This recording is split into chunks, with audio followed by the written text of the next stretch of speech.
Best easy maintenance செடினா இந்த mulberry செடிங்க. வீட்டு தோட்டத்திலே ஆகட்டும், மாடி தோட்டத்திலே ஆகட்டும், ரெண்டுத்துக்குமே சூப்பராக சூட்டபிள் ஆகும்.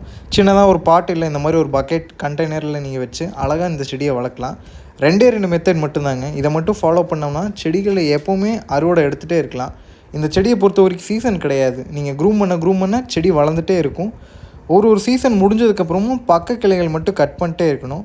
ஃபஸ்ட்டு வந்து இந்த செடி இப்போ தான் சீசன் முடிஞ்சிருக்கு. சீசன் முடிஞ்சதும் ஒரு இலை விடாமல் நீங்கள் எல்லாத்தையுமே கட் பண்ணி வளர்த்திட்டே இருக்கலாம். அதில் பிஞ்சுகள் இருந்தாலும் ஏன் கட் பண்ணுறோன்னு பார்த்தீங்கன்னா, இப்போ தான் சீசன் முடிஞ்சது. சீசன் முடிஞ்ச உடனே இதில் வந்து பழங்கள் வர ஆரம்பிச்சிருச்சு, பிஞ்சுகள் வர ஆரம்பிச்சிருச்சு. பட் ஆனால் போன சீசனுக்கு 150 பிஞ்சுகள் வச்சுருந்தது. இந்த சீசனுக்கு வெறும் 10 பிஞ்சுகள் தான் வச்சுருக்கு. இந்த 10 பிஞ்சுகளுக்காக நம்ம செடி க்ரூம் பண்ணாமட்டோம்னா அந்த 10 பிஞ்சுகள் மட்டும்தான் நம்மளால் அறுவடை எடுக்க முடியும். ஒரு இலை விடாமல் எல்லாத்தையுமே கட் பண்ணிவிட்டு நீங்கள் அழகாக செடிகளை வந்து கீழே மண்ணை கிளறி விட்டு உரங்கள் மட்டும் கொடுத்துட்டே இருந்தீங்கன்னா போதும். இந்த 2 டிப்ஸ் மட்டும் நீங்கள் ஃபாலோ பண்ணிங்கன்னா செடிகளில் எப்போவுமே அறுவடை எடுத்துகிட்டே இருக்கலாம். செடிகள் வளர்ச்சியை பொறுத்து நம்ம வந்து அதுக்கேற்ற மாதிரி க்ரூம் பண்ணணும். செடி சின்ன செடியாக இருந்துச்சுன்னா கொனையில் மட்டும் டாப்பில் மட்டும் நீங்கள் கட் பண்ணி விடணும். ஃபஸ்ட்டாக ஒரு செடி கட் பண்ணி விட்டுருந்தோம் இல்லைங்களா, அந்த மாதிரி.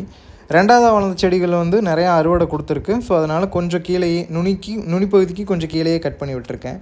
இந்த செடி வந்து இலைகள் பெருசாக வருது, பட் பூக்களும் காய்களும் குறைவாக தான் வருது. டேஸ்ட்டு சூப்பராக இருக்குது. ஸோ 3 செடியிலையுமே இந்த மாதிரி பக்க கிளைகள் ஃபுல்லாக கட் பண்ணி விட்டுறணும். கட் பண்ணதுலேருந்து 10 to 15 டேஸ்லேயே உங்களுக்கு நல்ல ஒரு வளர்ச்சி இருக்கும். துளிர்லாம் வந்து நல்லா வளர ஆரம்பிச்சிடும். அடுத்த 30லேருந்து 50 நாளுக்குள்ளே பழங்களே வர ஆரம்பிச்சிடும். இந்த 2 டிப்ஸை மட்டும் ஃபாலோ பண்ணிங்கன்னா போதும், செடி சூப்பராக வளர்ந்துட்டே இருக்கும், பழங்கள் கொடுத்துட்டே இருக்கும். Happy gardening.